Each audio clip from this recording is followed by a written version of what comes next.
Just being honest. Nothing but the truth, yeah. Nothing but the truth, yeah. Honesty, CJ, honesty. CJ, honesty.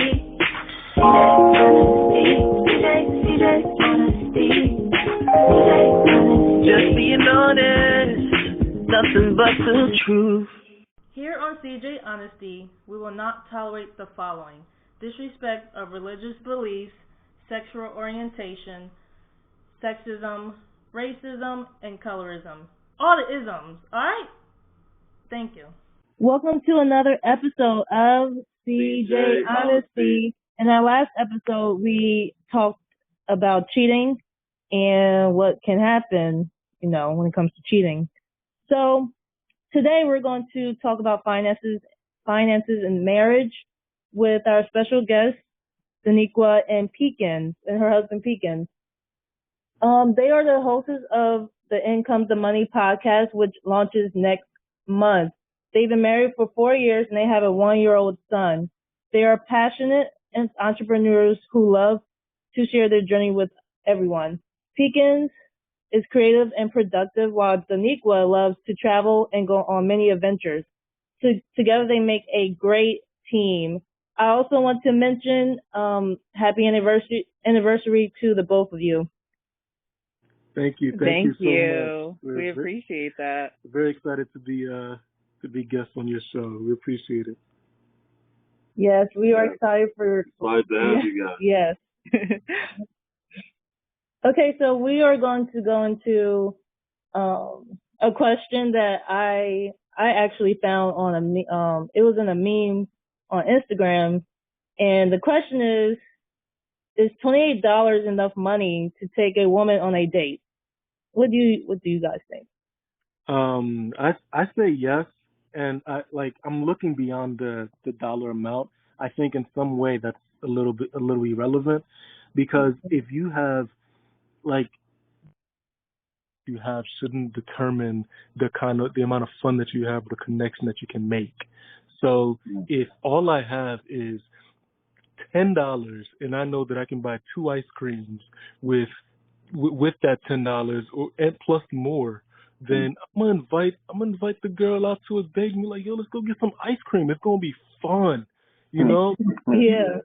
You could either take my $10 or you could take my $28 and not have a date with me. Like, which one do you want? You know what I mean? Money shouldn't equal fun. It should be you and the connection that you have with somebody, and be creative with it so that you can actually create a good connection. Yeah, and you know what? I agree with that, because I think there could be too much focus on the amount of money someone has for a date. But we know people who've gone on, coffee dates as their first date, and that's super inexpensive. So I feel like if you only have $28, don't bring her to a restaurant and expect to be able to pay the whole bill with your $28. You have to be selective with your dates, and you can even go online and find a low cost date option, and it could still be so much fun, and she won't even realize that you didn't have enough money for the date. Yeah, because that's a conversation for later. like when you watch TV and then you see two characters. One character is asking someone out on a date, and they're like, "Hey, would you mind going out for coffee sometime?" Like, what kind of coffee costs $28? You know what I mean? Coffee is expensive, and you ain't even gonna spend that much. You won't. That's right. Well, so I do actually. That's a good point. That it does come down to connection, and also in my opinion, I think it comes down to what kind of date it is. It can be, some women are more high maintenance, so someone would prefer a date that's expensive for their taste. Some of them have expensive taste, so it depends on the person. Yeah, but I think the which is most times it's the guy, like the person introducing that first date. Like, I think they have the ability to kind of set the tone for what the date looks like. So if they put it in a woman's hands and they know they only have $28, then, kind of that was their fault. Yeah, they set themselves up for a bad date. That's not even your pocket's fault. That's your fault. Because everybody needs to know, like, you need to know how to budget. So if you don't have more than what you're offering, then you're going to fail, and it's not going to be no one else's fault. It's not going to be the poor girl's fault. It's going to be your fault. Because she thought she could order the lobster and you ain't have lobster money. That's not her fault. Exactly. Like, if she suggested a place to go and he agreed and they show up there and he can't pay for the bill, then that was his bad. You know what you got to do? You got to present the option that you're comfortable with. That way you don't feel so unfairly. And she can still pick. Because it's hard times out there. A lot of people ain't working. True. You know what I mean?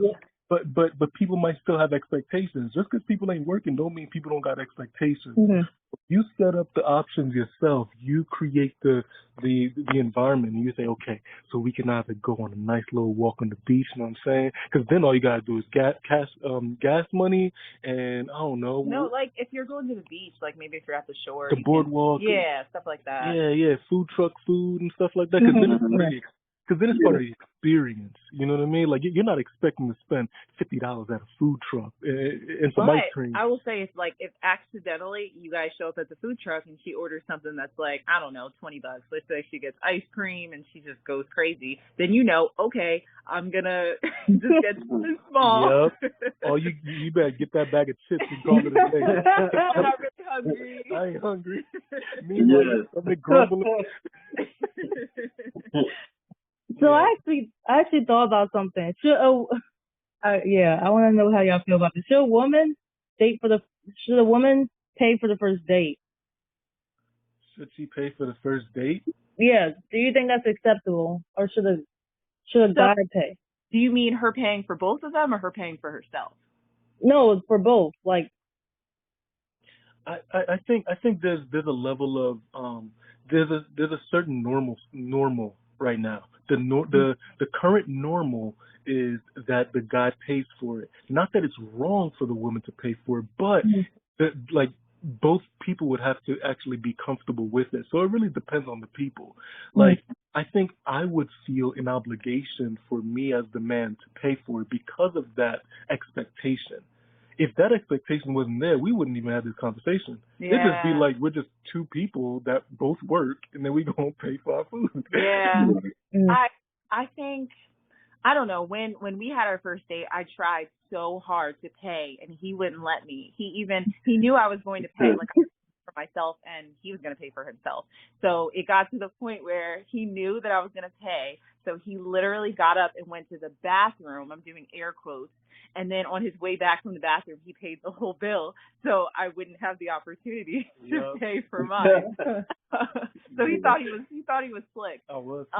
But I'm like I'm a really big advocate for like women and men too being able to pay for themselves and not expect someone else to pay for their meal or whatever their experience.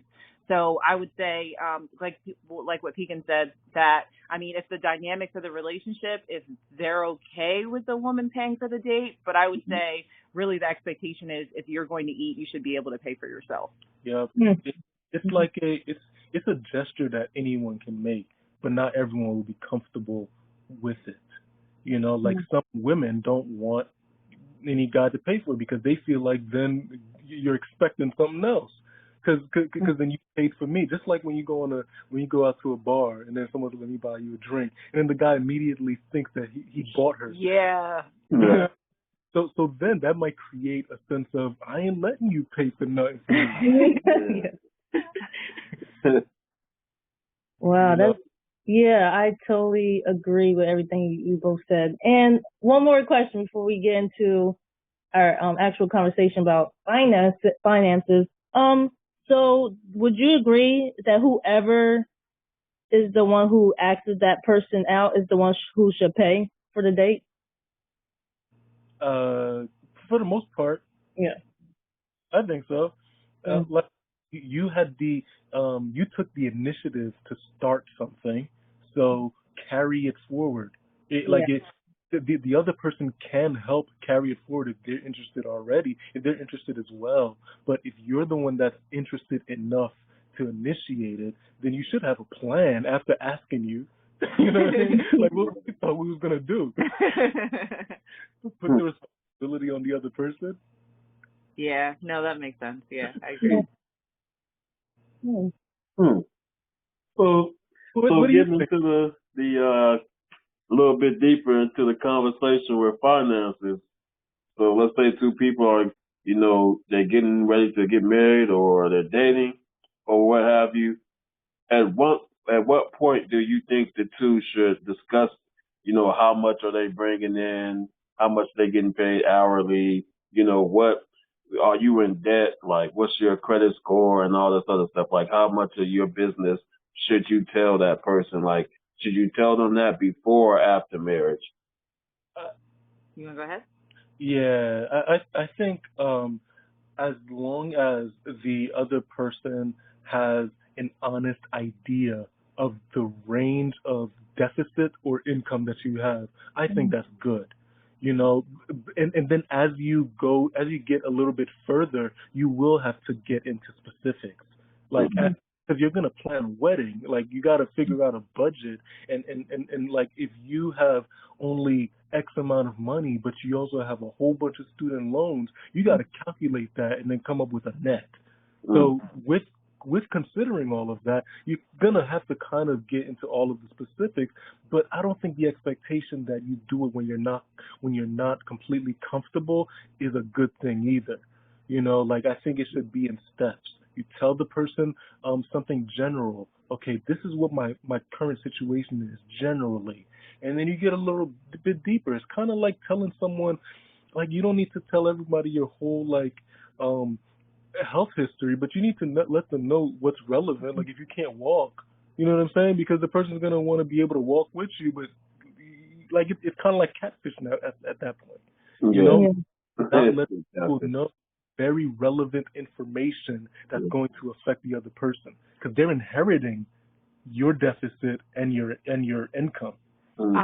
And I agree with that. My only thing is like different people have different levels of comfort. So different relationships, they'll just look different. But I think if you are planning your life with someone, so like before you guys, get engaged, get married and all that, how can you plan a life with someone if you don't share crucial details about yourself? If you guys are going to decide to buy a home, that's your credit scores, your savings, your debt right now, like that's all going to be factored in. That's a financial catfish. Yeah. And then, so think about it like, let's say the wife or the husband, either one, has $200,000 worth of school loan debt that they don't mention. Let's say they have a great job right now, but they never mention that, and their credit score is okay. But then when they get married, like you already have $200,000 worth of debt. Like that's a whole house. You know what I mean? Yeah. And that can be a significant bill. And it's like that is like a whole nother level of deceit if you wait until you're married to someone to tell them that. Yeah. I think it's fair to give a honest picture of what the other person is getting into, because if all they see is you're a doctor right now, right? And you're just portraying this sense of I got it, I got so much money right now, because you are getting big paychecks, but you're not letting her understand that your net income isn't much because of the amount of bills that you have and the amount of debt that you pay. Then you actually don't make that much. You might make less than she does. That because she has expectations that, oh, we're going to get this big house, but you probably can't afford it. And that's the thing, like having these conversations early will change the course of, what decisions the couple make together. So let's say you have this dream of this, massive wedding, inviting everyone. You're going to spend, crazy amount. Let's say you planned on spending $40,000 ever since you were a little kid.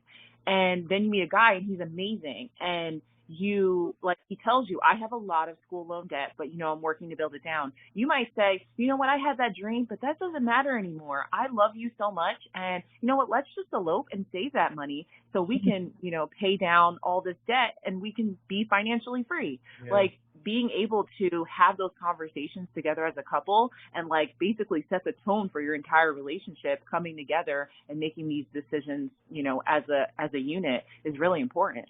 I think if you hesitate to it, it's coming from a place of either fear, embarrassment, or a combination of both.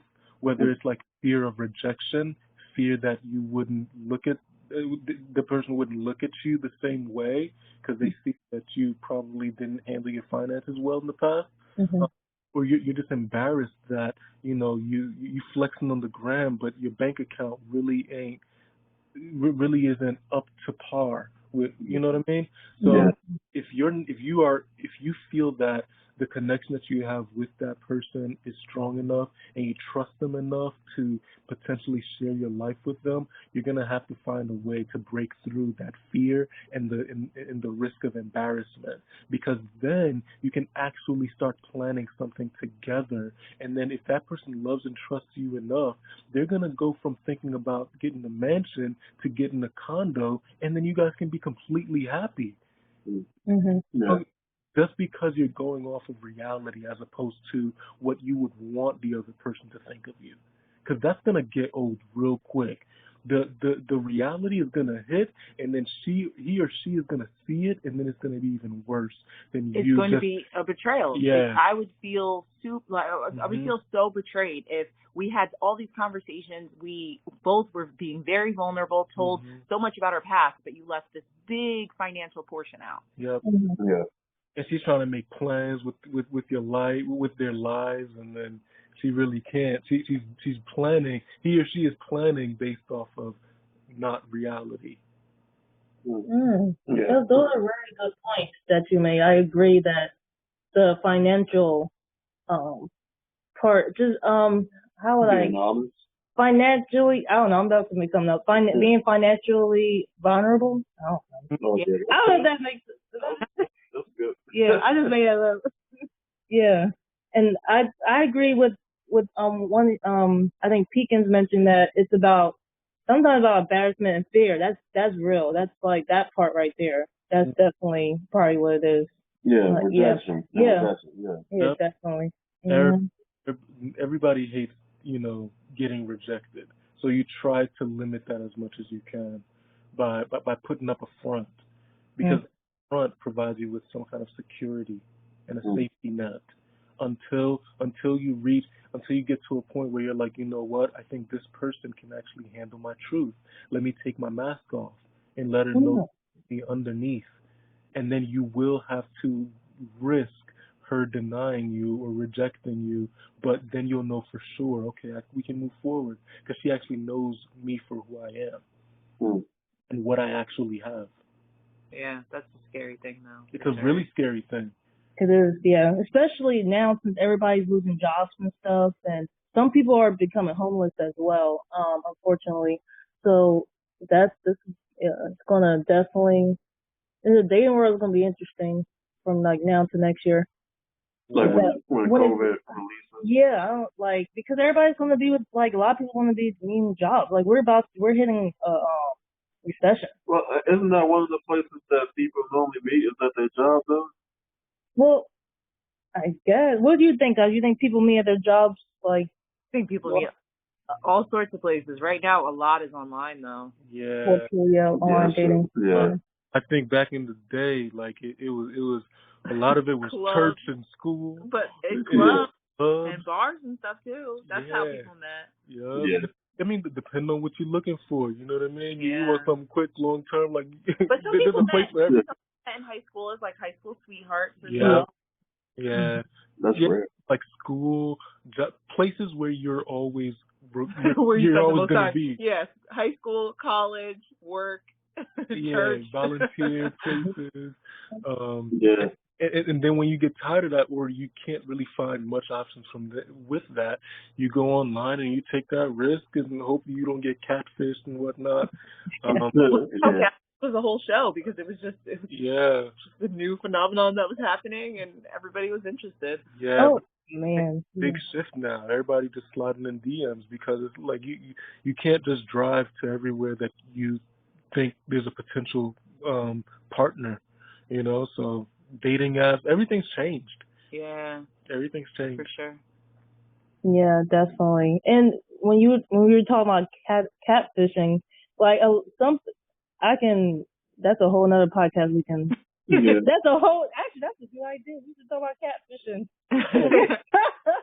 I was just referring to how some people get like catfish, but like they be sending money to the other person. How the heck are you sending money? Why are you doing that? I never understood that. Why are you sending money to someone you never met? I think it's like, oh my goodness. Like, think about it, like, in an age of, like, so much technology, like, they believe that they've met them and they've connected with them on such a deep level that they feel like they really know them, even if, like, they haven't seen them. Like, the ways that they've been deceived have, they really couldn't see it. So they thought they were sending money to this person that they had this genuine connection with. They thought they were helping them out. So out of the kindness of their heart, they decided to send them money, because they need help, because the person fell on hard times. And, the person who catfished, like, they preyed on that person, unfortunately. Yeah, I think there's also another perspective to it. Like, some people know that it, like, in the back of their head that this really could be a scam and it really could be fake. But think about how much, like, rejection and failures that you probably had relationship-wise, and think about how much you would want that to be so different.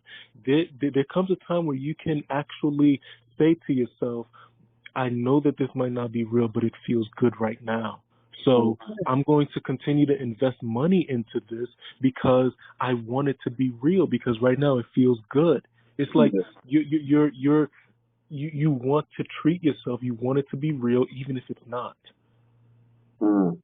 Wow, that's good. Yeah. Yeah. Well, we might have to bring out back and talk about some more into catfishing and stuff. That would be an interesting topic. All right, so let's say, okay, now you got everything, you talked out your finances with each other, and you got everything together with that, right? So, both of the man and woman have jobs, have making good money and stuff. So my question is, do you think is the breadwinner in a marriage? Is it men or women nowadays? Especially since women have more like opportunities now in the job fields and all that. Like, who do you think is the breadwinner? I think there doesn't have to be, a clear defined role for the relationship of who's going to be the breadwinner or not. I think, like, with relationships, like, we have some, like, set norms in society that the man has to be the breadwinner, but as times have changed, like, relationships, family structures, they've begun to look different. Some relationships the women make more than the husband. Some relationships, the husband could be a stay-at-home dad. I think every relationship is different, and there isn't one set guideline for how every relationship should be. But I think the husband and wife should talk about what their family and what their finances will look like, and also give themselves, like, the ability to, like, grow and change. And that may look different. At one point in the relationship, they both could be making, around the same. And then, like, later in life, the husband could stay home or the wife could stay home. But whatever works best for their family, I think, is going to be the most important thing.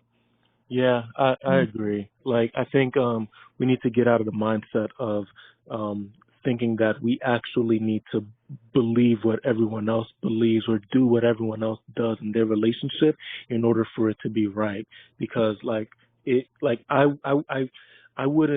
never dreamed of becoming a stay-at-home dad while my wife goes to work, but some men do. And it's not for me to judge and say, hey, no, that's not how it should be, because if the guy could be happier than I am. You know what I mean? Like, so it's not up to me. And, like, if you can actually be happy not being the breadwinner, and the other thing is, it depends on the kind of job that you have. So, like, are you really gonna change your entire career because you're like, nah, I can't have her earn more than me. You know what I mean? So I'm gonna go back to school. I'm gonna go back to school, get an engineering degree. I don't know how to do math for nothing, but I'm gonna get more money. And that's what matters. That's what's really important. Mhm. And I've read stories. I think I was reading this one story on this article. It was talking about the husband was like, he was like an actor or some kind of like industry like that, and the wife was like, she was some kind of, I think she was like some kind of boss or like executive for a company, and they talked about it, and they knew that if she had like stopped working, which, you know, working was really important to her, it would have changed the trajectory of her career, like basically like permanently. And the husband, you know, he was perfectly fine with staying home. He actually wanted to, because that's a very important, you know, role for the family is, you know, taking care of the children from, you know, such a young age. So not everyone is able or wants to stay home. But if one of the parents can, like, that's amazing. And we need to give dads more credit for if they do want to stay home and have that role, to be a stay-at-home father. We need to give them credit for that, because that's, you know, them going against the norm and still having a very important role for the family. Yep. I don't think it should be looked down upon at all. I think it's just different from you. You know, like it's just different. Yeah, I agree with that I don't think people should judge the dads. And plus it's a lot of pressure on men. There's always pressure on a lot of men on men to like keep, you know, they're like, we look at them as they're the head of the household, right? So Yeah. and it's like if they're not making that much money, people judge that. And I actually met someone when at my job. It was before we went to quarantine. I was like, yeah, people like worry about you know, making money and stuff. And this guy, he was like, oh, I'm not worried. I got my wife taking care of me. I was like, oh, excuse me, okay. She's making more money than him, so Hey, I was like, okay, he got me. yeah, that man be happy. You know what I mean? Yeah, let him live his best life. But he was happy. Yo, so we were talking to somebody, and he was super like dedicated to becoming a stay-at-home dad. And when I first heard that, I'm like, really? And like, really? Like he wasn't even dating or in a relationship. This was just something he wanted for the future when he does find a wife and oh wow. Yeah. And then I realized, man, like I need to stop looking at it like he's me. He's not me. You know what I mean? Like, I might not want that, and that's okay. So, yo, dude's gonna be real happy when he find that wife that just takes like full care of him, and he takes great care of their children. Well, let's talk about something, because one thing that a lot of people forget is that, you know, we're talking about the breadwinners, but sometimes when you have so many kids that all need to be in daycare at the same time, literally one of the salaries, it's like a wash. Like, literally the entire salary would go to childcare. So unless like one of the parents, I guess, has the better health care and decides to stay in the job like for that, or they really just enjoy their job and they don't want to leave and they do want to do the child care. Sometimes, you know, if the woman is the breadwinner and the husband makes less, it might make the most financial sense as well for him to leave his job and stay home with the kids for some time. Yep, because daycare can end up being like more than your mortgage, especially if you got more than like a few kids. You have multiples, and then you have another kid. You could be paying for 3 kids, like under 3 or 4, all in childcare at the same time, which is like, we're in New Jersey. Like, that's insane. That's insane. Yeah. Mm-hmm. Wow. I was just thinking how when you say he was inspired to be a stay-at-home dad. Like, I had to just think, like, I kind of like started thinking that's a cop out, because that it could be borderline they just being lazy. You know what I'm saying? Yeah. But it's like I like, you know, men who are motivated, and it's like, you know, they want, you know, like, So some people, like, some people say, yo, my dream is to be a great mom. My dream is to be a great dad. And that doesn't mean that that's the only thing that you want to do, but it is going to drive drive you throughout life. And I think when we start saying this kind of thing about like the guy that says it, we also have to say it for to the girl to the woman's perspective as well, and see if it still makes sense. You know, like if we say if a woman said, you know what, I want to take care of my family and I want to be a great mother, like that's my dream. Is that a cop out? No. For a woman to say it? Oh, okay, I get what you're saying.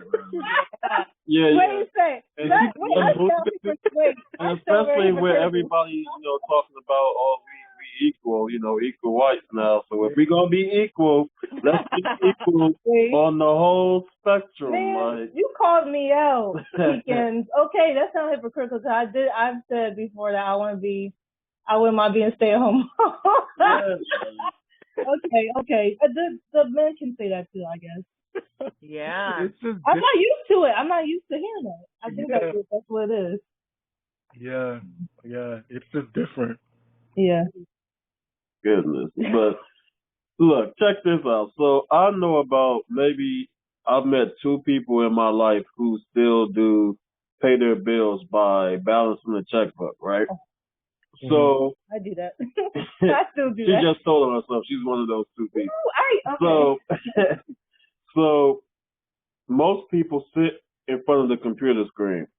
So when it's time to sit in front of that computer screen and pay your bills, who do you think should be the person to do that, or does it even really matter? Whoever's gonna get it done. So I think this is although we're just talking about financial, like this is like a big topic that comes up like for some people in premarital counseling or just some people like after they get married, is like who does what, role. And it's really important for couples, if they're about to get married, to have some kind of premarital counseling, to have conversations like this. Like when we did it, we didn't even realize. So like we had a workbook that like one of the sections was this topic, and it literally listed the household tasks. And each of us independently, we wrote who in our family did that, like if it was our mom or our dad. And then after we came together and we realized that like things look different in our relationships, and they also shaped our perceptions as to what our relationships would look like together. And we realized that we had different perceptions. So like, for example, I don't remember off the top of my head, but I'll just say, let's say Pekins, his mom paid the bills, and in my family, my dad paid the bills. So I could think, oh, Pekins is going to pay the bills, and Pekins could think that I'm going to pay the bills. But if we don't have these conversations in advance and come to an agreement as to what responsibilities would go to each person, like things could literally not get done. You know what I mean? So like when it comes to finances and paying the bills, like there will be times when you realize which of you is better at certain things, and person who's better at the task or who's more equipped to do it should be the one to do it. But obviously there should be some kind of like one person shouldn't be doing everything in the household. There should be a balance. But like if I was an accountant and I was great with finances, then probably I should be the one handling the finances. Yeah. Whatever makes the most sense. And like let's be honest. There's also like a there can be like a control thing. Like if you've already been doing your own finances for so long, good or bad, you've been doing it. Like you may not be ready, be so quick and ready to just give up that responsibility to someone else. So it might take some growing pains. Like that's the harsh reality with that. It might not just be like, okay, I've been doing it all this time all by myself, and then boom, married at the snap of a finger is completely different. You got to understand that you are human and that's going to happen, but you also got to realize that at some point you're going to have to let go if you're not the best person to do it, because at the end of the day, it's going to hurt you if you procrastinate, or if like, because I think I procrastinate a little bit more than my wife does. So when it comes to that stuff, like I know like she'll be on it and she'll get it done probably way quicker than I would, because my mind be everywhere, just thinking about so many different things that when I start looking at something like pay this bill, I'm be like, oh, I don't feel like doing that. But for me, even thinking that, even knowing myself, I used to handle all of my finances. So I'm like, I'm gonna keep handling my finances because I'm a grown man. You're a grown man. I'm a grown man. You know what I'm saying? But you gotta be honest with yourself as far as like, even if both of you can do it, which one should do it? Which one makes the most sense to do it? Yeah.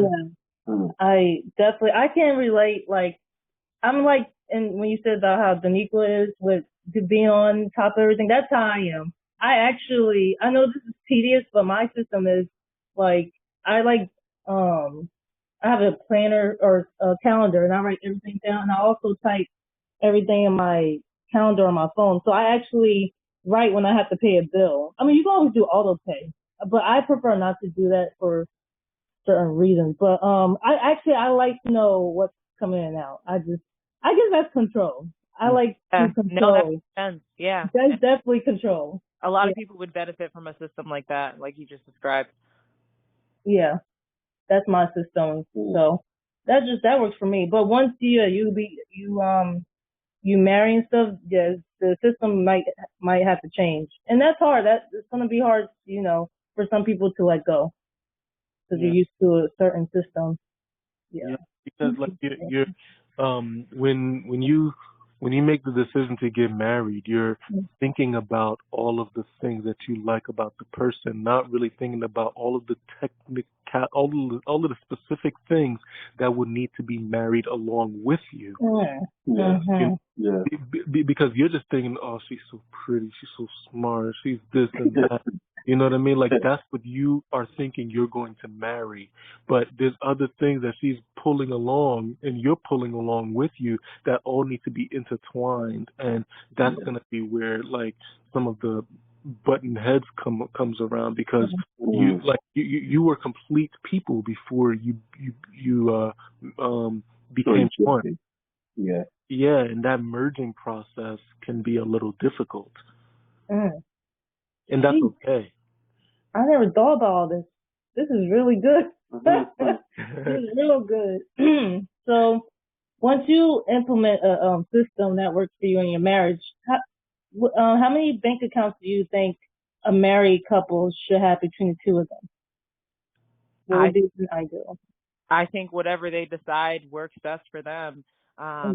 We've listened to some other podcasts and heard some other ideas, and even tried out some ourselves, where we had different bank accounts for different things, and it really goes down to what the couple is comfortable with.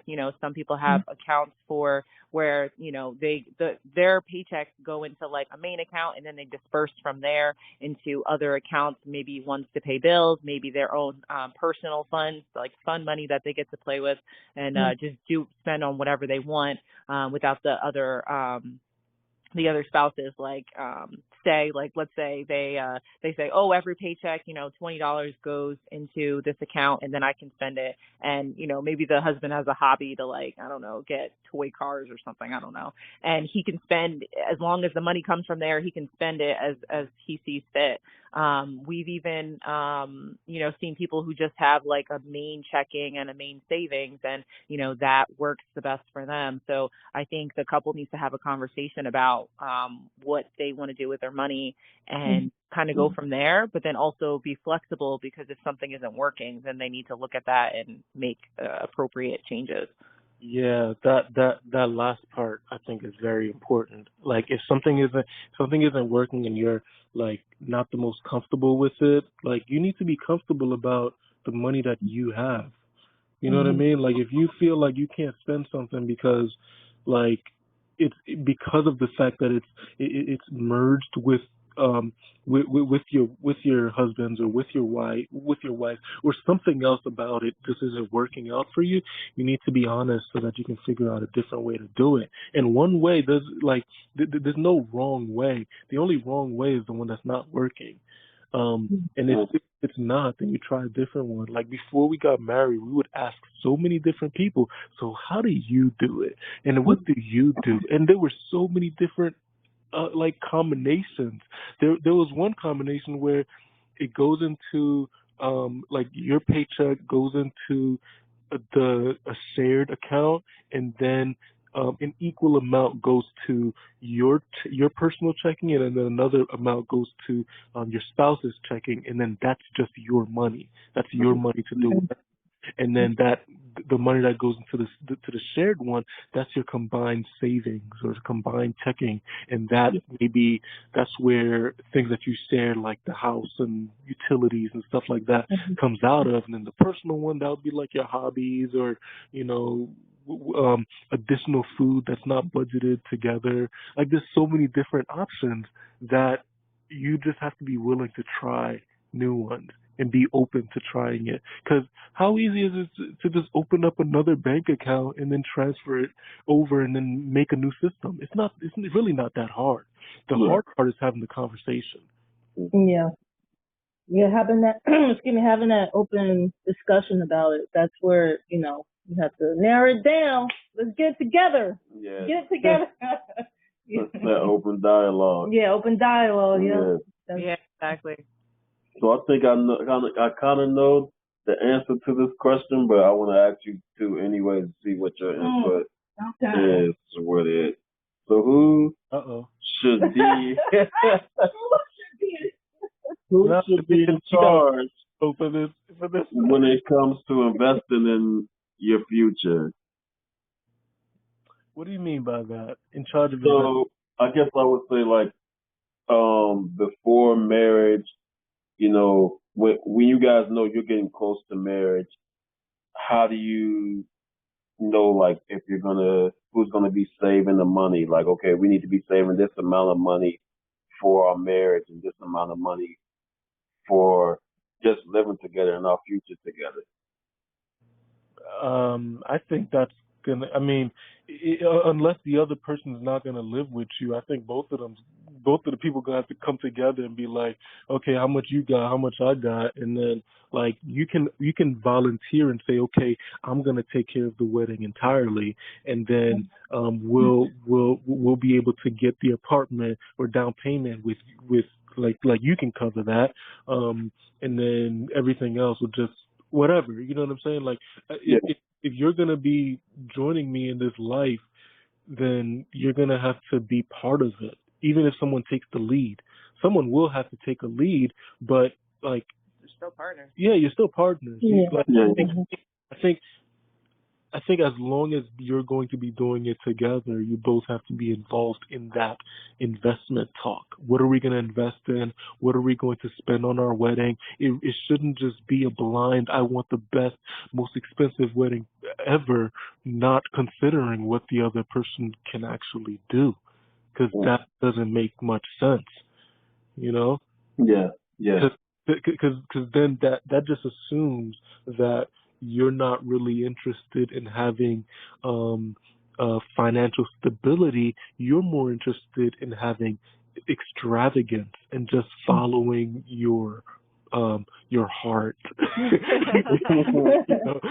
And while that sounds great, that should be the only thing. That should be what you do. It shouldn't be the only thing that you do.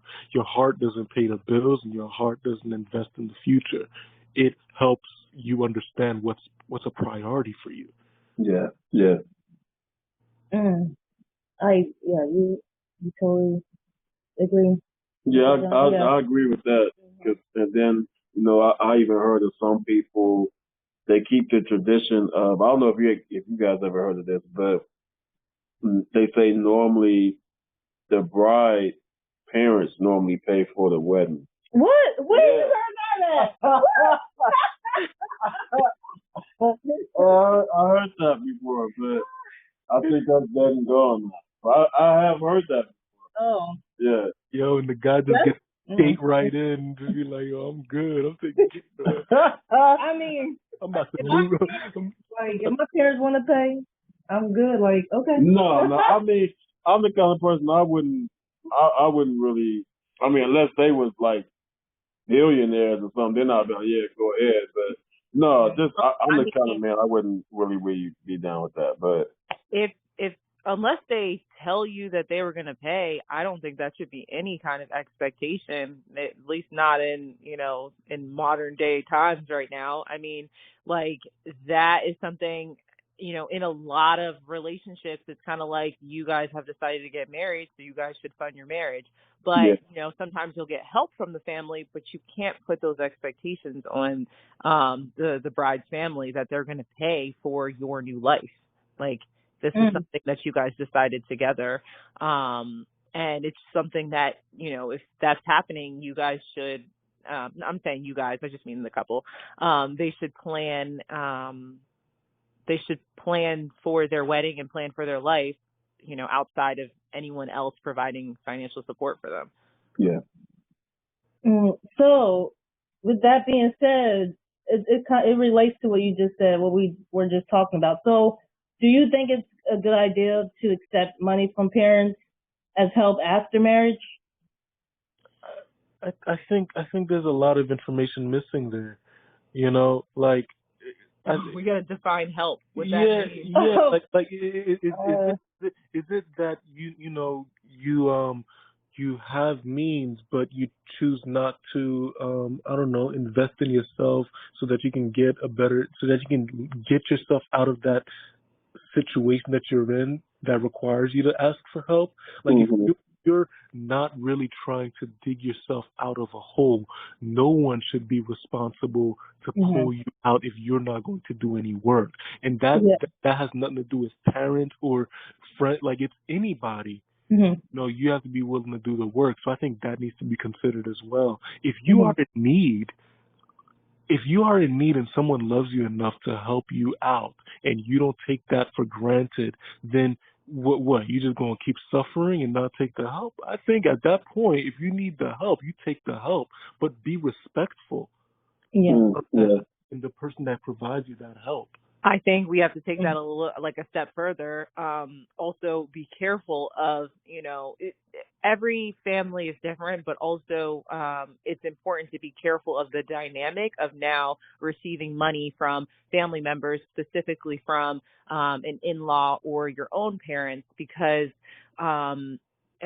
like when you now borrow money, you kind of invite someone to kind of have a say over what you do with your money, like unintentional, like they shouldn't, but you borrowed money. So now they might be looking at what you do with the money or like your next step. Or if it was just a general gift, like be careful, because sometimes gifts have like they have some weird patch.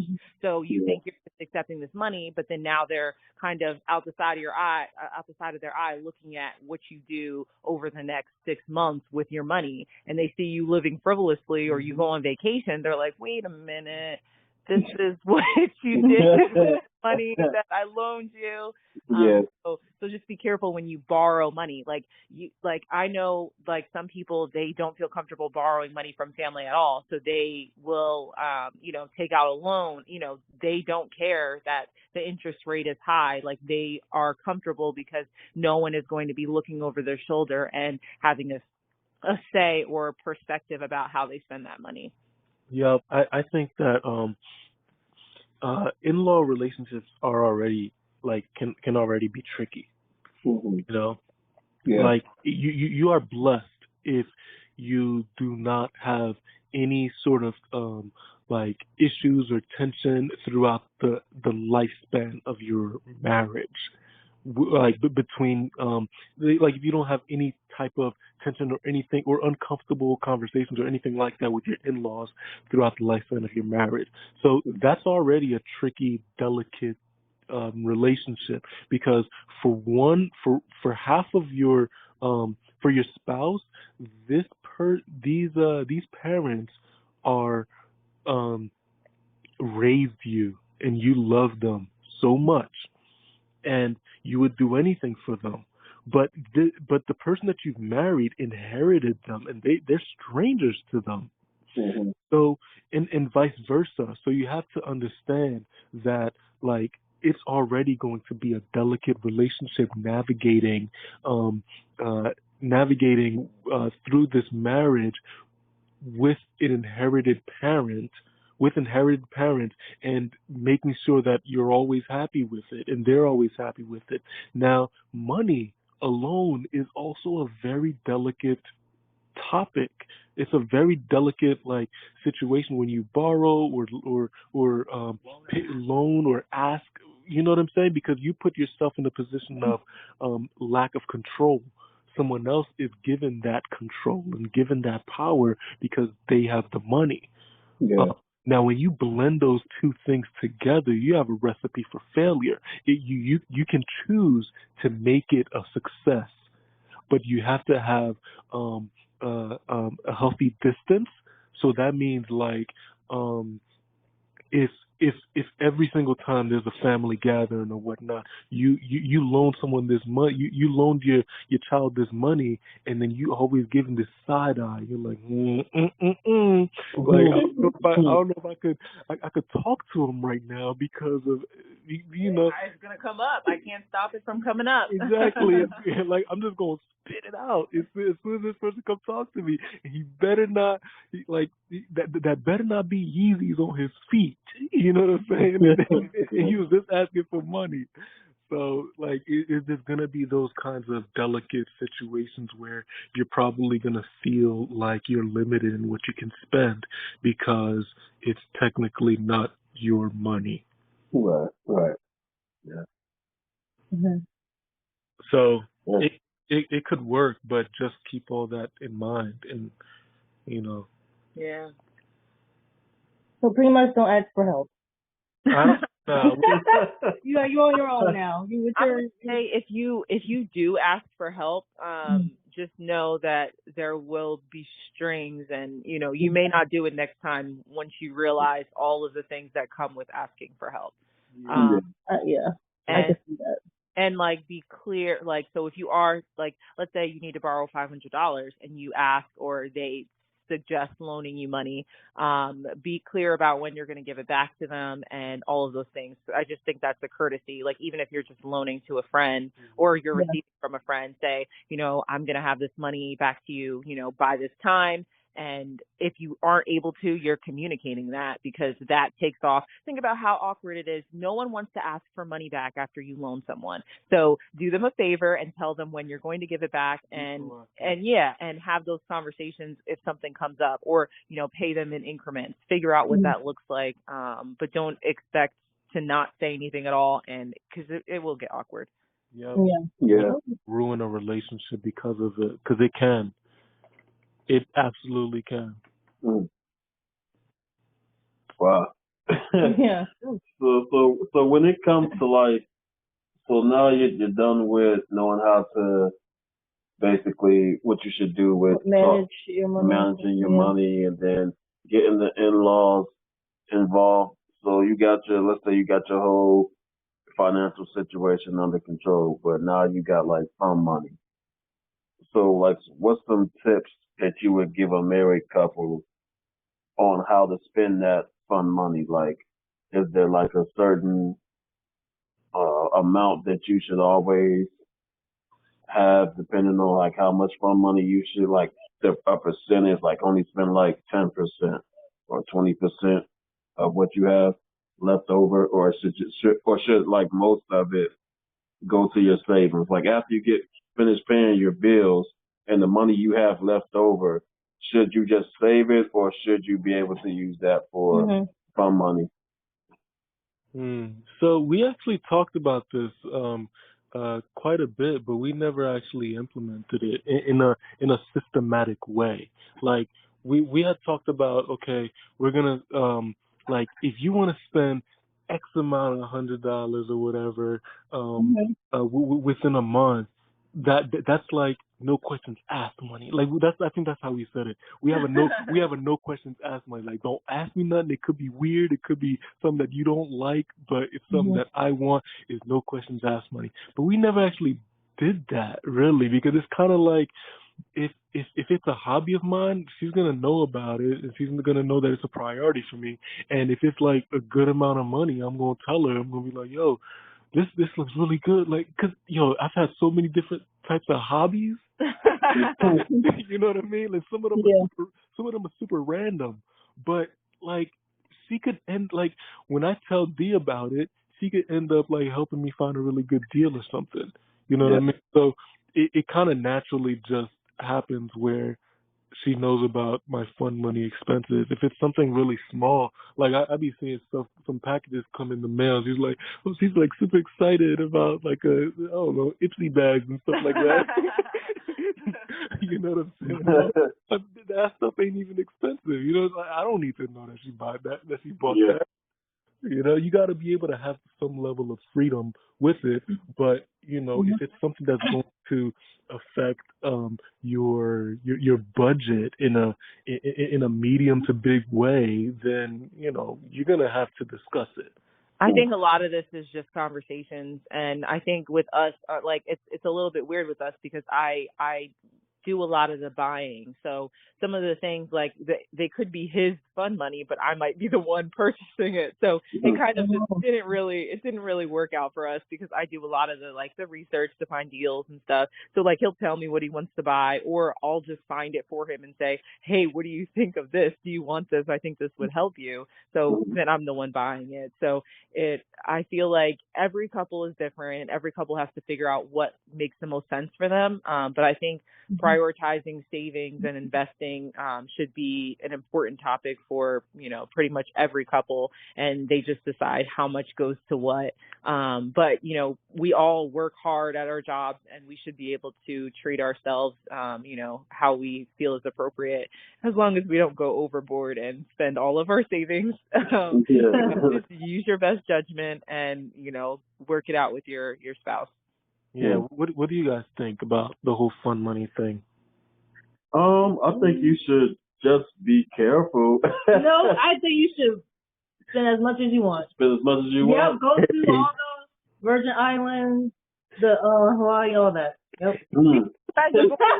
So once the bill's paid, just yes, you deserve it. Everybody works hard. Here's the thing. Okay, I have a different perspective. So, a lot of us Americans, we work our butts off. Like, you know, we don't really have a break, and when we try to have a break, it's like, oh, why you not at work? Whatever, you know.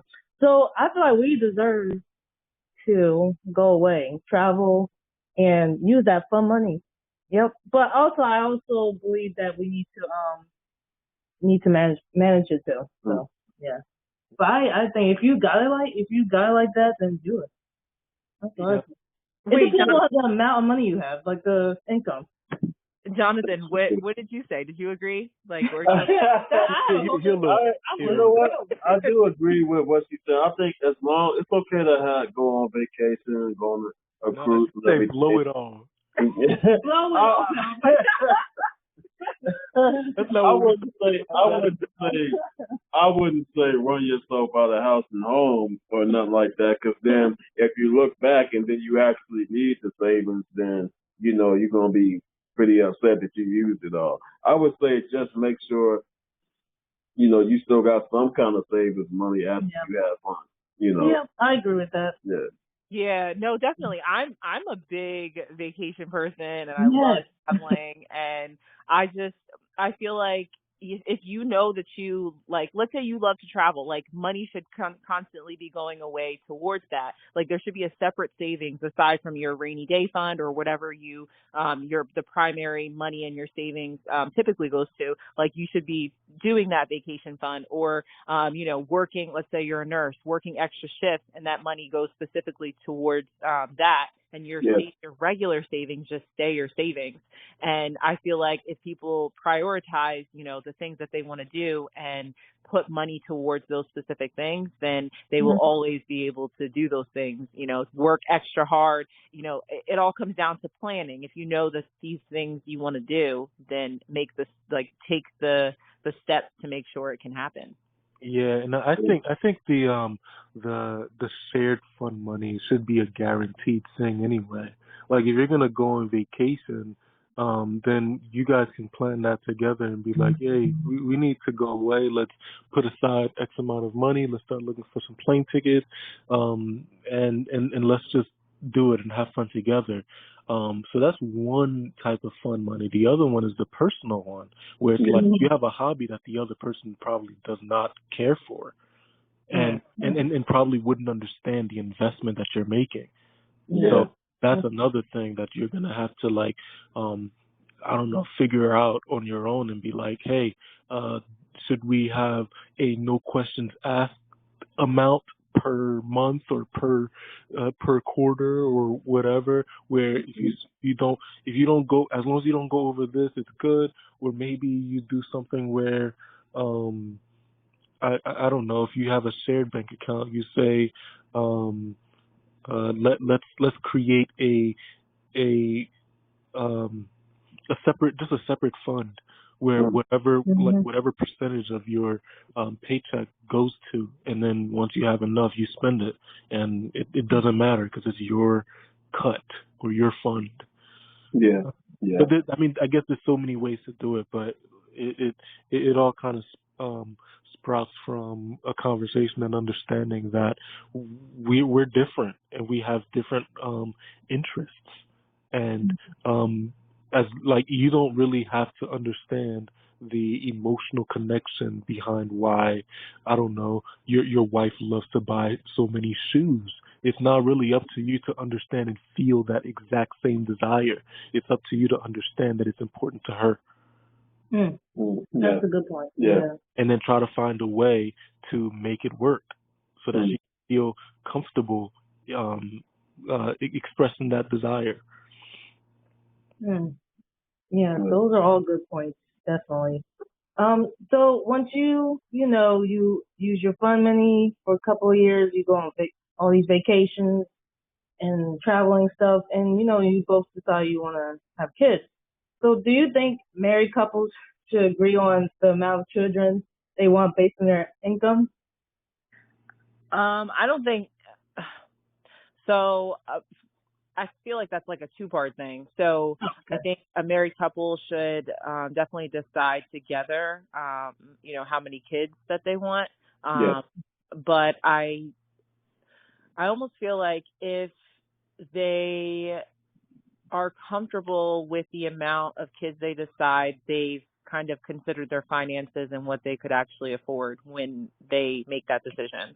I don't think it necessarily for most people is specifically, I need to make $100,000 or however much before we can have a kid, or, if we make $100,000, that only means we can have 2 kids.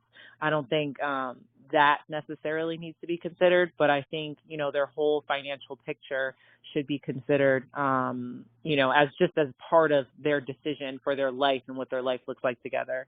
Yeah, I agree. Like it's hard to come up with an exact price tag per kid.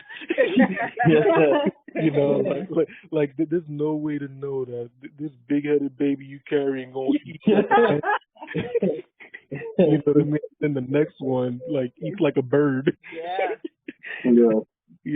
So it's like you don't get to decide that kind of stuff, like how expensive this kid is going to be, if they're going to have some medical issues, or they need, they have expensive hobbies or whatever, just expensive needs. You really never know. So but what you do know, you should prepare for, because you're having the kids, not your community, not the people that love and support you. You're having the kids. So if your village decides to assist you with raising those kids, that should be considered surplus. If you decided, I know I make no money we make barely any money, but we want 10 kids running around the house. And we're expecting that they're just gonna grow up and be healthy and be taken care of. You're now assigning that responsibility to either the government or someone else.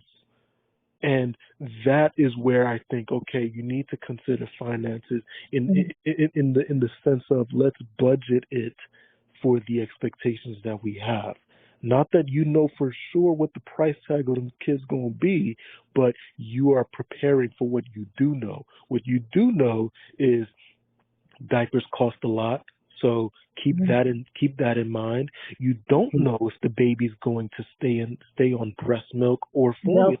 So you have to consider the more expensive one. You have to consider the more expensive one in case that has to happen. You also have to consider childcare. Whether it's a fat baby or a skinny baby, they're still going to be charged the same amount.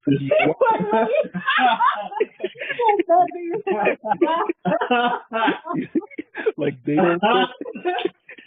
The child care professionals do not care. That's all bad. That's funny. That's true, though. That's true. That's real. Yeah, so you focus on what you do know and work from there and pray to God that the things that you don't know don't break you. And at that point, that's when your village can step in and help you out. Yeah. Mm-hmm. Yeah. Wow. Wow. So when it comes to like, would you rather invest in? I feel like this question is kind of obvious. Because they like to travel, so they probably. Well, we don't know yet, but. Yeah, it sounds like assuming, the nigga likes to travel and you like to travel.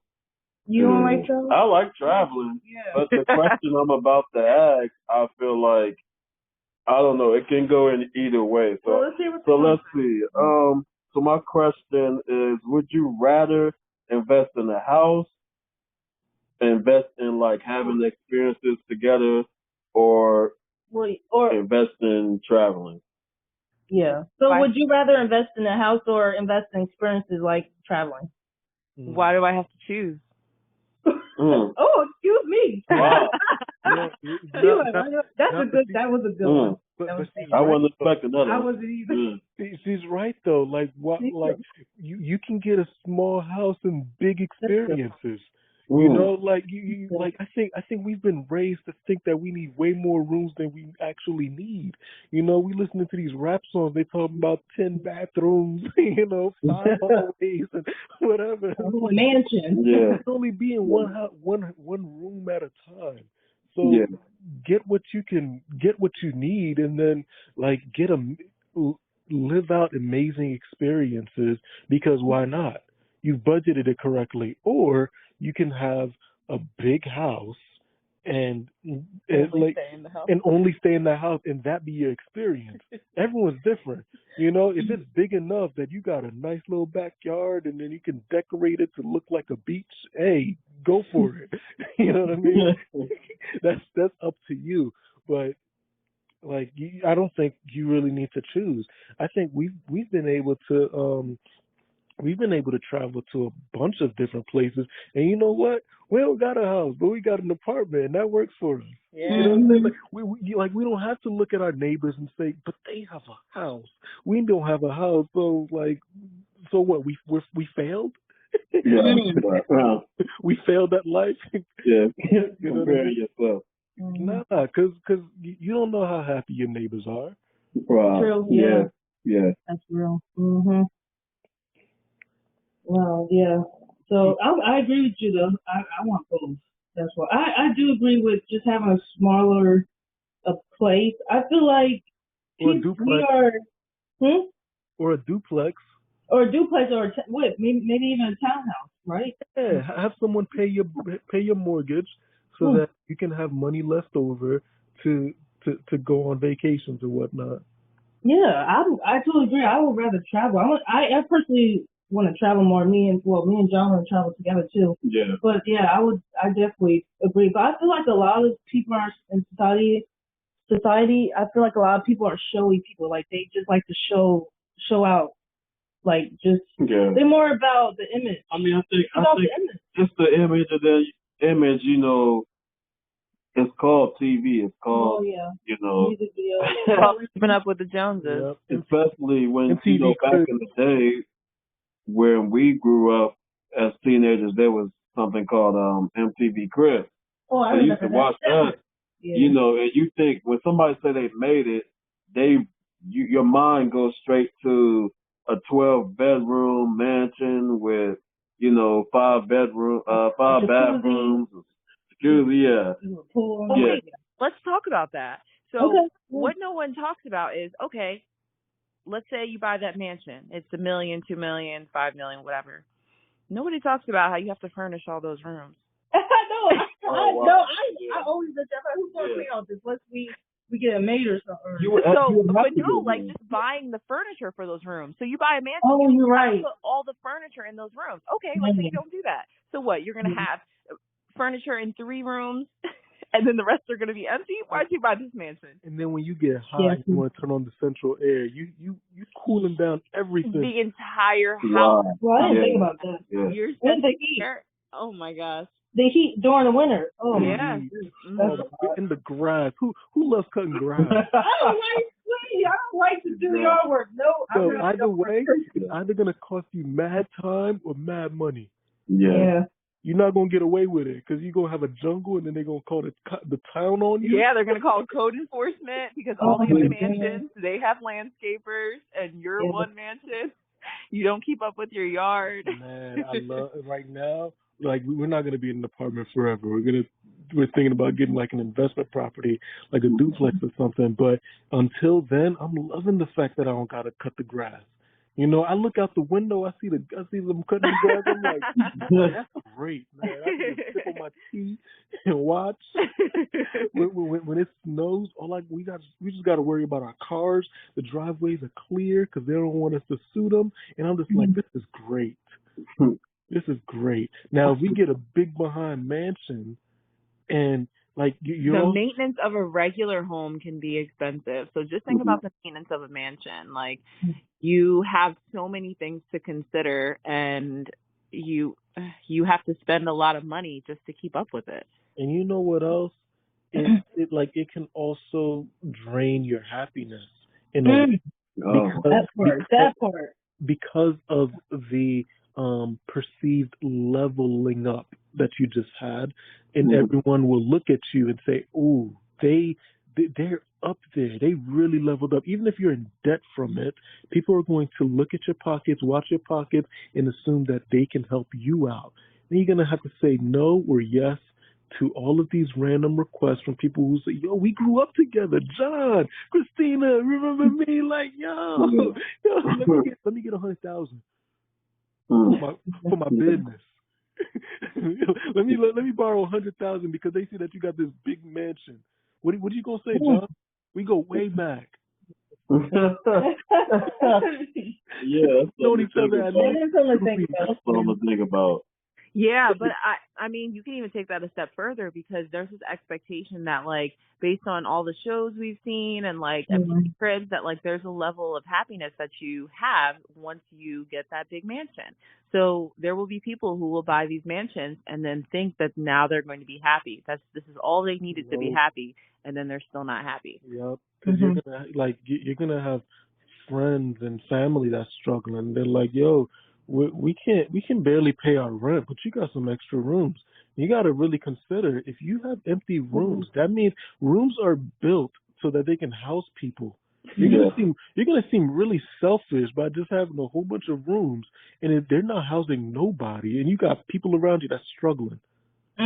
It's really up to you if you're gonna be comfortable with it or not. Like if everyone around you is winning, that's different because they're not gonna want your dingy rooms. They got their own. But I always thought if you're gonna get a mansion, if you're not the kind of person that would let friends or family come live with you, I don't know if you should do it or not. Like just because of that reason. What you about I to have say? my own opinions on that because I remember we mentioned that before. Yeah. We talked about this before. If we like, I've seen like I personally have family members live with my family, my immediate family, and at first it would go well, but then it doesn't. So that can live in like if you have your family members living with you, it can create some drama and conflict. I'm sorry, And I I would don't like prefer. living with me. I don't know. Unless they in the emergency, like their house got burnt down or something, maybe. Like, I mean, of course I would do that. Yeah. There's no maybe. That's like a yes. Yeah. But if they, like, I don't know, I'm iffy. I'm very iffy on that. But I think like what Pika was saying, it's kind of a given that somebody is gonna ask, "Can I come over for such amount of time?" Well, yeah, You know, you better. and you go gotta for a little already, bit, yeah. and then you can buy your own place. You give them, you just like the way that we was talking about when somebody gives you money, you put a time limit on it. Like, okay, you can, Certain. yeah, just like we were saying, you're going to pay me back then or I'll pay you back then. The same thing I think would go with having somebody stay with you to get them back on their feet. Like, okay, Yeah. you're going to be out of the house by such and such a time. Mm-hmm. You know, Yeah. that way you avoid like getting into arguments Conflict, and things like that. Because I've seen it happen. Yeah, I think it's a law, if I'm not mistaken, if you let somebody stay in your house above a certain amount of days, then that person by law, you can't kick them out your house. What? Yeah, Really? I heard I about didn't that know law. Yeah. That's the thing. Squatters' rights, I think. Mm-hmm. Yeah. Really? Yeah. There was this one poor lady who wanted to help this guy out, and then she let him stay in her garage, and then this guy decides, hey, I'm gonna throw some parties because I got a crib now. I got a spot that I can invite people into, and then he would have parties at all hours of the night, and she couldn't do anything about it. Because she took him on as a tenant without any payment terms, so there can't be any expectation of payment terms down the line, and she's not legally able to physically remove him. Like, so I think she can go to court to try to like evict them or whatnot, and then that can take a while. But either way, like, I don't think that thing ever got solved until the guy decides, okay, I'm done here, and like he ended up becoming really rough with her, like she was afraid of him. She was afraid of walking into her own house. What? Dude, let somebody. I'm not gonna let anybody let me feel that way. You can kick rocks. How about that? You can go somewhere else. That's how that's unacceptable. That is very that's the thing. People take even including family, because I'm gonna keep it real. Take advantage of you. Let somebody take advantage of me. Yeah, you can go somewhere with that. That not over here. Yeah, but it's like I think she kind of feared for her life that he would retaliate in some way if she ever got any way aggressive or whatnot, because he was being super bold about it as if it's his house. What do you do with somebody like that who's so confident that, oh, you ain't gonna do nothing? I'm going to throw all these parties. I'm going to have all these girls over like it's my house, and you're not going to do anything about it. That's really scary. Yeah. Because you would think that people have a certain level of respect, and when they don't have it, it makes you think, okay, what else would they do? Yeah. They don't have see. But back to the house with like if it is respectful friends or family, so that level of common decency exists. Even with that, grown adults do need their own space to be themselves. And you can kind of like I don't know, you can kind of keep how do I put it? You don't have to be like your full self all the time and just say, you know what? They don't need to see all of me right now. I could kind of hold it back because it's only gonna be 5 months or 6 months or whatever. They don't need to hear all the loud music that I like and this and that. It's not my house anyway, so I'm gonna keep myself on the down low. But now, when it's an extended period of time, at some point you're gonna be like, I gotta be me. I gotta be me. I've been holding myself back for way too long. You're just gonna burst. You could be you when you move out. Yeah, but that's the thing. Like, you need a certain healthy distance in order to be you completely. You know, like how like growing up. If, like, let's say you were raised in like a household that doesn't listen to a certain type of music, right? Yeah. Like, all you listen to in your household is gospel music. Mm. You are not going to dare blasting trap music in your bedroom for everybody to hear. But you know what? When you move out to your own house, you can blast your Kevin Gates, your Lil Wayne, or whatever as loud as you want because no one's gonna care. Mm-hmm. You can be you on your own. But so my point is there's like a everybody has a limit to, I guess, how long they can actually stay in a place without without being too overwhelming to the other person. Mm-hmm. Yeah. Yeah, I agree, definitely. That's interesting perspective. But I want to mention one more thing about investing in a house or experiences. I think isn't when it comes to investing like in a house, whatever. I don't knock people who invest in a house that they want to build from the ground up. Like, I'm totally for it. Oh, yeah. Like, I'm interested. I've always wanted to do that. So if they would rather do that than experiences, I mean, I think that's kind of, what do you think? What do you think, guys? You think, like, if you invest in a place that you're building your own? I think people they make their money, they can decide what they do with it. And, you know, some people really, like, they want all of their money to go to their dream home. And, you know, that's what they decide, whether they build it, whether they buy it, whether they just renovate something that they buy. But I think everybody should just decide what's most important to them. Yeah, we were watching this one show on HGTV one time. It was like a forever home thing, right? And then they said our budget is like $180,000 to make our current house our forever home, right? That was the idea. That was the concept. And then we're watching this. We're like, okay, $180,000 can go a long way. And then we're watching them spend money on stupid stuff, in our opinion. You know, not their opinion. They obviously loved it. But in our opinion, we was like, this is dumb stuff that we would never want to spend money on because it's not our priority. And then we're looking at the final picture, like, something's not right here. Something is just not right. Those cabinets are way too expensive.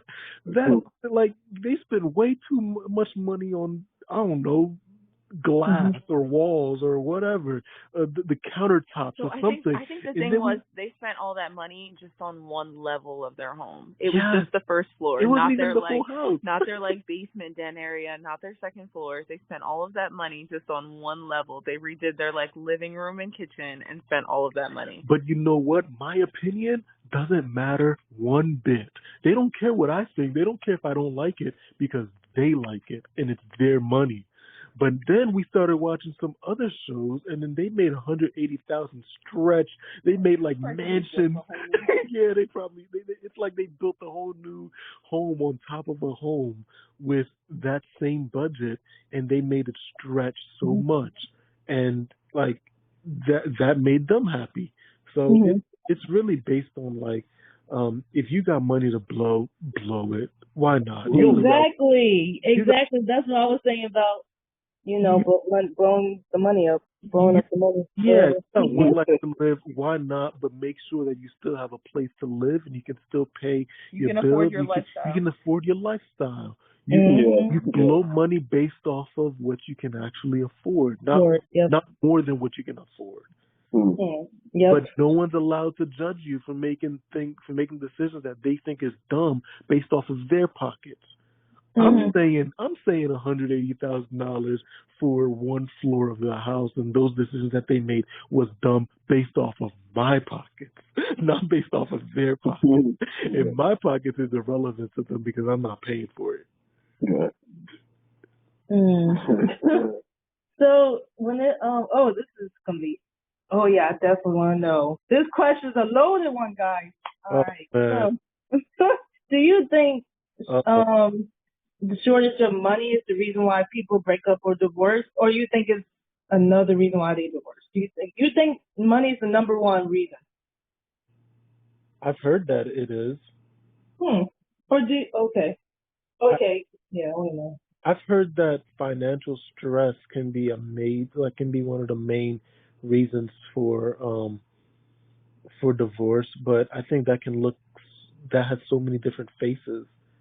It can look so many different ways for so many different couples. I feel like there's so much, like, finances there's so much, like, it's such a complex topic. Like, there's even things like financial infidelity that, like, can be a contributor to divorce, because, like, the concept financial infidelity is like, so, like, let's say we had our fund money, and I'm spending my fund money to buy things that we discussed that I shouldn't spend my money on, like something like could be something inappropriate, or even worse still, I'm sending money to a family member or a friend that you have no idea I'm sending my money to. Like things like that, like those cause rifts in relationships, and it's just like one element to finances affecting relationships. But it could be simple stuff like just more someone not paying the bills that they should be paying. Now you're in jeopardy of losing your home because they haven't been paying the mortgage. Or a gambling problem. I think one aspect of it is strictly money, but then a larger aspect is other things that end up affecting the money. Other things that are wrong. Yeah, other things within the relationship that is wrong, whether it's trust, it's lack of respect, it's a lack of control, lack of intimacy. You have some kind of problem. Like, let's say you spend your money on, I don't know, prostitutes or gambling or whatever, things that that you shouldn't be spending your money on. That is not a money problem. That's a problem. That's a separate problem that affects your money. Yeah, so, I get what you're saying. That makes sense. It's easy to say that money is the root of all evil, or is the root of the marriage failing, but really it could be something else that affects your money. Yeah. I never looked at it that way. Yeah, but that's definitely true. I definitely agree on that. Wow. So I got one more question for y'all, and I think it's probably one of the most, if not the most important question that we could ask. So as far as you get, before you get married, most people have what you call marriage counseling. So do you guys believe in getting financial counseling for your marriage before or even after marriage?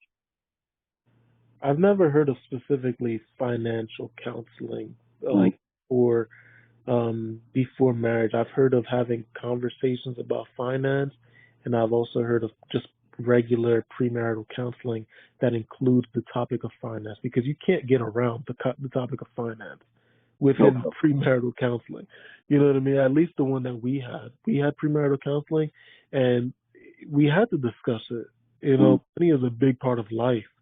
It's how you are able to eat, sleep, and be safe, and do other things and have fun. Like, you need money to make all of that work, and all of that is included in marriage. So, we recommend premarital counseling. It opens up a lot of topics and conversations that needed to happen. Yeah, so definitely, and I think specifically with the financial counseling you're mentioning, I think there are a lot of couples that would need that off the bat because maybe they have really poor money habits and they don't want it to trickle into their relationship and affect their shared finances. But also just like financial planning and figuring out what they want to do with their money and what that looks like. I think, with something like a kind of counseling, you are at times trying to prevent something from becoming an issue or helping an issue that is happening. So if you know that finances are really important for your relationship and you want to start off on a good foot and you want to make sure that your future is set, I think it would be helpful for a lot of couples to do that. Yeah. Wow. That's definitely good information. This was so informative. Yes, You're both are knowledgeable, like intelligent. Oh, you're so wise for your age. We appreciate that. We try. So, do you want to tell our listeners your information, or you want us to give them your information? How they can find us and all that? Yes. How can our listeners find you? Okay, you can find us we have a podcast coming up. So first and foremost, this podcast is launching in September. It's called In Comes the Money. So follow us on Instagram at In Comes the Money. And we are the hosts at PEKENS and at IMDENIQUA. I am Daniqua. So yeah, follow us there and let's connect. Yeah, awesome. Thanks. Yeah, we can't wait to listen to your podcast. I'm excited. Definitely. Oh. Yeah, we appreciated just being guests on your show as well. We're definitely learning some things from you guys. I can't wait to hear this podcast as well. I know it's our podcast, but we recorded our first episode and we're like, I learned some stuff because you're just talking, and then you realize, when you give advice to other people, you start learning, and you're like, I didn't even know I knew that. Yeah, for sure. And even though we're talking about money and finances in this episode, and our title's In Comes the Money, how money is just like a part of life, and with our podcast, it's more than just money. It's like value in life. So it's like life, business, relationships, kind of like how we're talking here. Yep. So we're not just talking about financial advice or anything, because we have a lot to learn as well. For sure. But you can join us on that journey as we explore the topics of what is valuable to us, whether it's money or relationships, things in life, and just personal growth and all of that. We're exploring all of it. Yeah, wow. This is a journey. This is a journey, and I'm going to be right with you. Right with you guys. Come along. Definitely. I would definitely encourage anybody listening to that bit of information they just gave you about following their pages. Definitely, when somebody is humble enough to admit that they don't know everything about what they're teaching, that's how you know that they're a true leader in whatever they're teaching. So definitely go out and connect with Daniqua and Pekins. And we just thank you guys for being on this episode. Thanks for having us. Thank you. Thank you so much. Thank you. Yes, until next time on CJ Honesty. Peace. CJ Honesty. CJ Honesty.